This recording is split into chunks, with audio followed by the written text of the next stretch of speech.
Dear survivor, if you're reading this, I'm probably dead. It's for the best. You see, about 4 or 5 days ago, a storm rolled in. Now this in and of itself isn't anything strange. The clouds and the rain, though, they had a yellow tint to them. It smelled weird and it tasted funny too. None of us could really nail down what it tasted like, but all we knew is that it was some sort of chemical or other. Now the important thing to know is that we're a small Hoosier farming community, maybe 1,500 or so people, so unless some radical has a grudge against corn and soybeans, I doubt it was a terrorist attack. Anyway, a few hours after that weird rainstorm started, people started getting violently sick. The ones affected couldn't stop throwing up. There were reports of extreme nausea and even an onset of what they thought was tuberculosis because the ones diagnosed had a bloody and agonizing cough. Authorities noticed a trend almost immediately after people started getting sick, and that it seemed only fairly weak people got ill. The sick, old, and young were the only ones who got sick with those violent symptoms. In retrospect, though, they got the easy way out. People that were diagnosed with the illness, dubbed the yellow rain fever, died just hours after getting sick. Some of the victims' immune systems who were already sick just couldn't handle the increased fever and vomiting. Some were simply too weak to handle much of a sickness in the first place, like the old and the very young, and some actually died of blood loss due to the consumption-like cough. But they all died shortly after getting ill. When people were nearing death, they started hallucinating, or what we thought were hallucinations at the time. They all saw these dark, shadowy humanoid figures with glowing yellow eyes, lurking in dark corners or just inside unlit rooms. There were only 3 or 4 accounts of those figures due to the fact that almost no one could speak in their final moments of the sickness. It was enough, though, people with the same disease sharing the same hallucinations. It made almost everyone extremely paranoid. As common or shared hallucinations, they reasoned, meant a type of drug or chemical. After the reports came in of these shared hallucinations, the most paranoid of our population started barricading themselves in their homes. Said they were going to wait out the storm, literally and figuratively. When most of the initial victims had passed, we started seeing fairly normal people getting extremely sick. Healthy middle-aged people getting the same symptoms, and worse. Some of the victims actually faced necrosis before their deaths. The second wave of people who were sick didn't even make 2 hours. Same as before, there were several reports of people seeing those black, shadowy figures with the glowing yellow eyes, waiting in corners or dark rooms. Our small town was devastated at this point. We had lost 200 or 300 people by now, and I was absolutely stricken with grief when my dear sister Muriel, may God rest her soul, was diagnosed with the fever. By the time we'd lost another 100 people, the disease was announced to be contagious.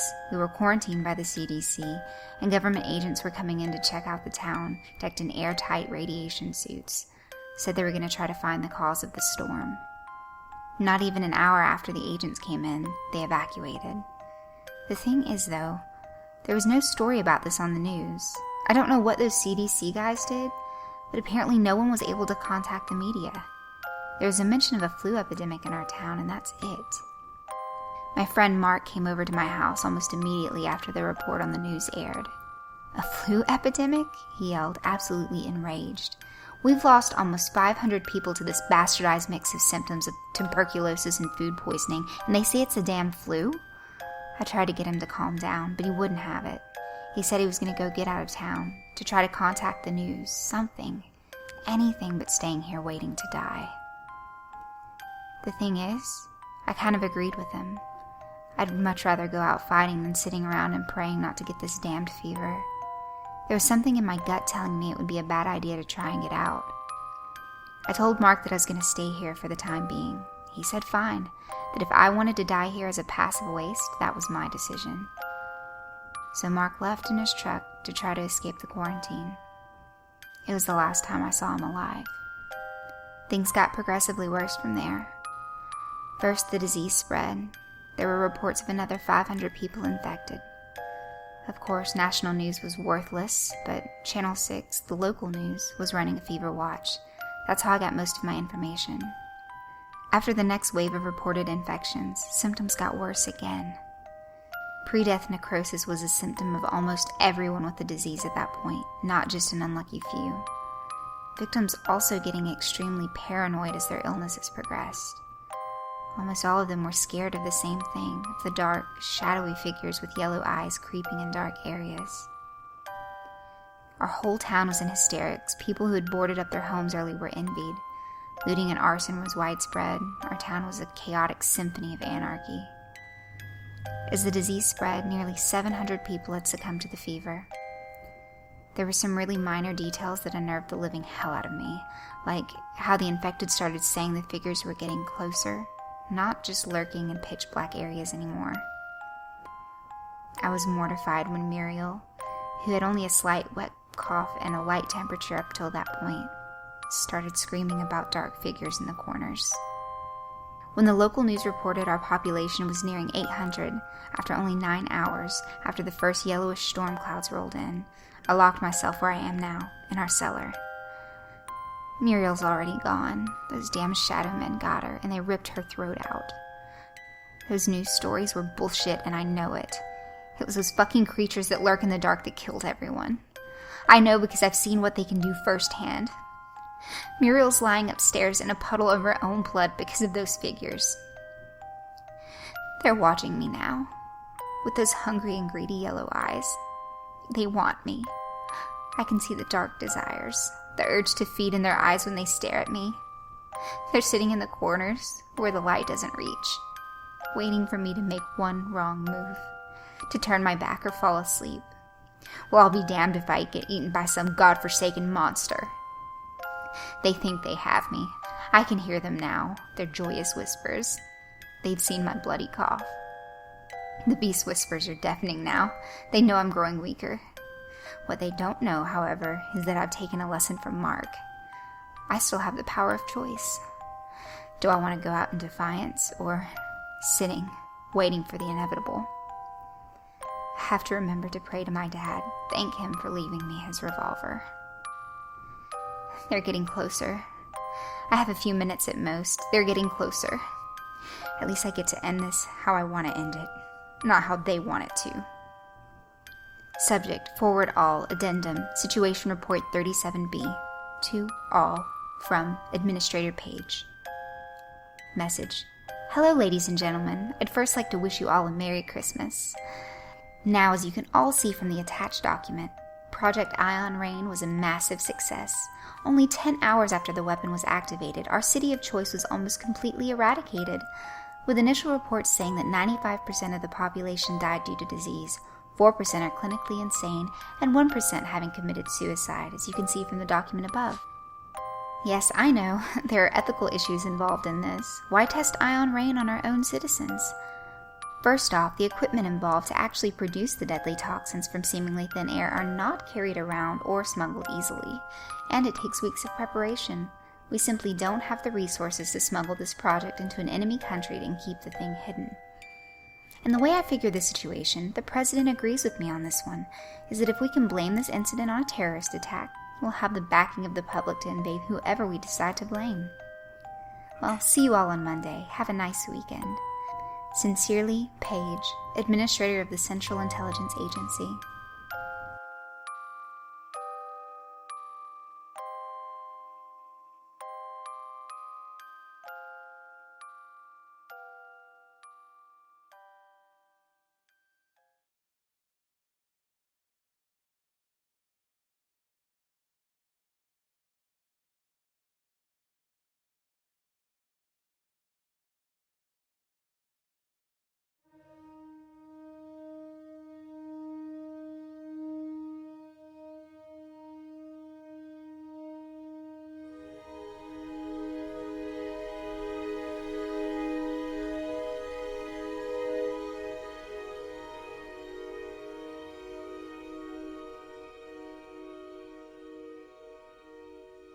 She lies on her back in the snow, staring heavenward.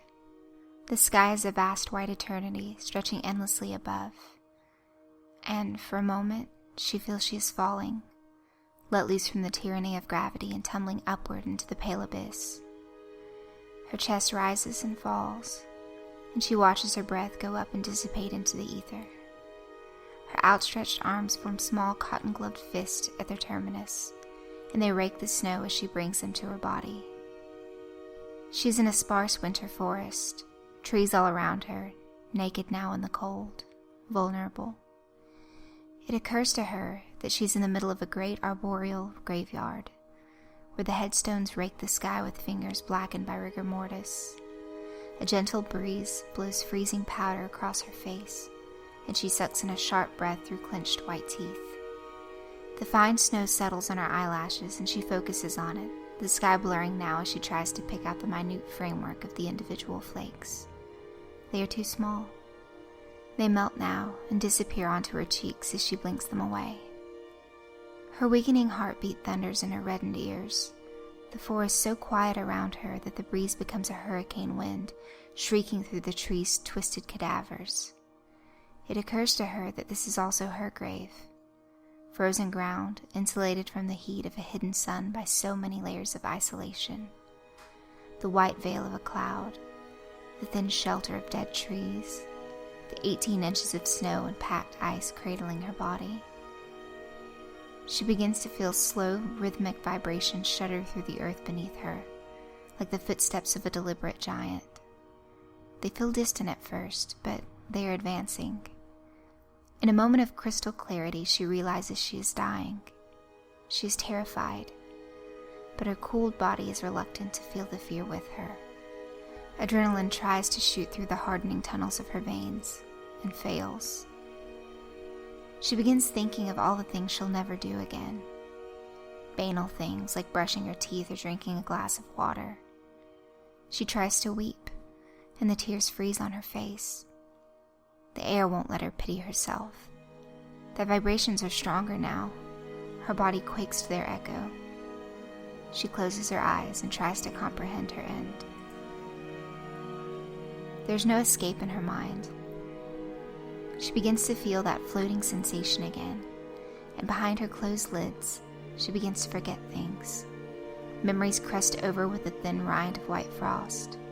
Icicles grow floor to ceiling over her childhood, her mother's face freezing over so that her eyes lose all color, and her features become chiseled in ice. The giant's footsteps are crashing all around her now, and she is tossed helplessly in their timber. The banshee wind howls and her heart pounds, and then all is still. She opens her eyes, very slowly. The lids stick at the edges, lashes frozen together. She looks up toward the sky again, expecting to be greeted by the endless pale. "Oh," she says weakly. Towering above her is the giant. She stares dumbly up at it, her iced-over brain trying to understand what it is seeing. It is titanic, as big as the sky. She can see all of it in perfect detail. God, she can even smell it. A fecund cocktail of wet earth, fresh meat, and animal vitality that stings her cold nose. It walks on 2 massive legs, and it is everything. Her eyes drink in its immensity. Tree roots covered in matted fur curl between the exposed bones and sinew, studded here and there with great mossy boulders. Green and brown undergrowth covers its body, and she can see life moving amongst it. Squirrels leap between the trees high up on its chest, while below them, deer graze. It isn't looking at her, and for a moment that's all she wants. The fear is gone, replaced by awe and base desire. She wants it to see her, to acknowledge her existence. She needs a witness to her life. She knows that if this thing knows she was alive, she won't really have died. And so she musters all of her remaining strength into a savage cry, putting all of her fear, her rage, her desire into it, letting it tear out of her body like a brutal birth. Her scream echoes forever. The beast stands above her, swaying slightly in some wind that only it can feel. And then it turns and looks down at her, and she sees its face. It has the visage of a great skinless bear, its eye sockets filled with an orange light that drips embers, the flames of which become ash long before they reach her. Great curving horns protrude from the sides of its skull, and from its brow sprouts an impossible rack of antlers. It stares down, its fiery eyes fixing her in their gaze. Around its head revolves a ring of stars, as though the sky is celebrating its presence with a vestment cut from its own flesh. And she realizes that this thing is the sky. It is the stars, it is the earth, it is everything. It reaches down toward her still form. She makes no move to get away. Its hand is covered in bark and fur and moss and fungi. It stretches one massive gnarled finger out, and she reaches out her tiny gloved hand to meet it. As their appendages touch, every nerve ending in her body explodes with sensation. Every synapse in her brain fires, and in the moment of her death, she finally understands life.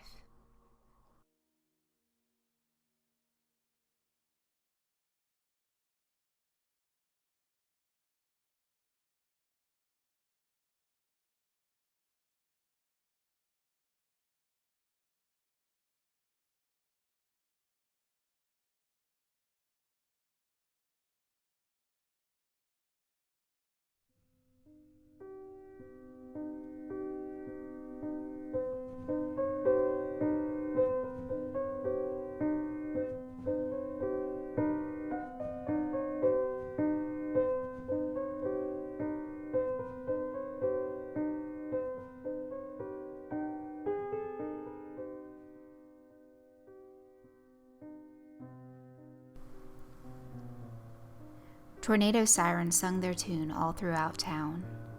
Oliver Thomas quickly packed some valuables, checked the locks on the front door, and headed down into his basement. Oliver shut the basement door and locked it behind him before descending the stairs. The basement didn't contain much, but it did contain a television and a phone. Besides, who could complain about shelter? Oliver set down the knickknacks he had gathered and flipped on the television to keep an eye on the weather. The wind rattled on, and a couple of minutes passed, until Oliver heard something crash against his house. "This is it," he muttered aloud. The wind began to beat furiously on the basement door, or so Oliver thought. Angry screams ended that fantasy. "Let me in! I'm gonna die out here!" Oliver turned his view from the TV to the basement door. He was dumbstruck and then very afraid. Someone had broken into his house.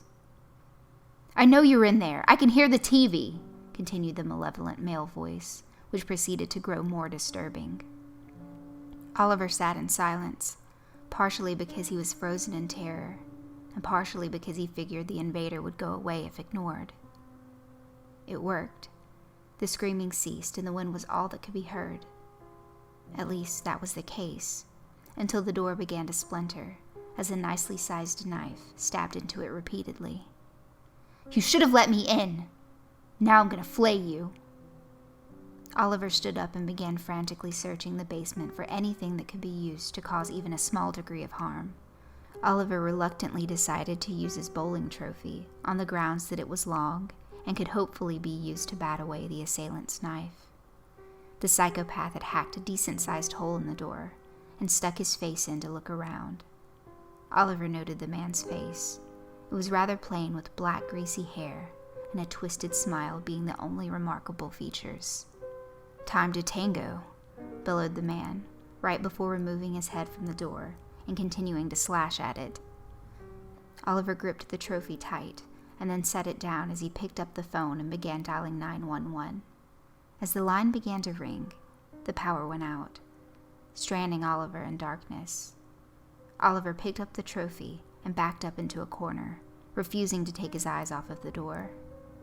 The intruder stuck his arm through the freshly cut opening and unlocked the door.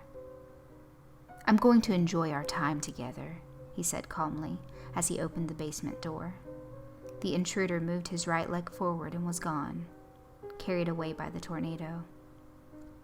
Oliver couldn't believe it. He slumped down in the corner and began to cry tears of joy. He never imagined that he would be so happy to have a tornado destroy his home.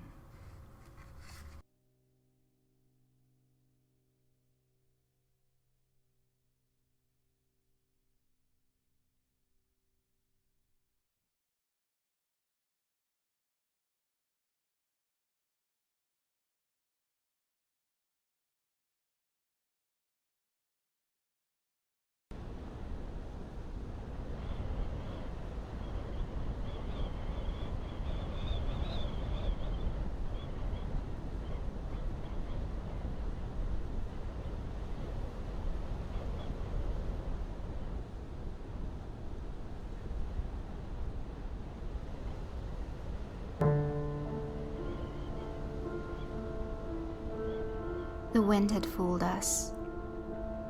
Nice breeze, many had said. I'd lived in a city where cool weather such as wind was uncommon. Because of this, most were rather accepting of it. Nobody took any sort of caution or notice as the wind began to make itself at home, making its light conditions more and more apparent. It had corrupted the city with its calm, relieving charm, turning its unfamiliar touch into a welcomed pleasure. Once it had taken hold of the land, it began to take its real form. The wind had irritated us. The usual days of breeze had turned itself into a consistent pest. It would always blow objects over and carry away personal belongings with a tight hug.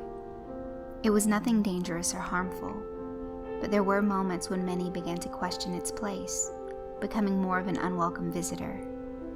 We hadn't seen calm, windless weather in a good number of weeks, which started to make some worry that we were going through a form of climate change.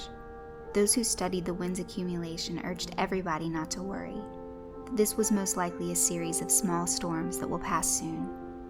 We should have left there. I should have left even sooner. The wind had controlled us. The gentle breezes had disappeared. What was left of the winds were its constant, powerful gales. I saw this when some decided to try and leave the city. Something about it had all seemed unnatural.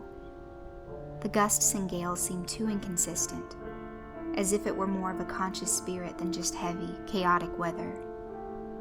When everyone was indoors, safe from its forces, it seemed to calm down, sometimes going back to what appeared normal.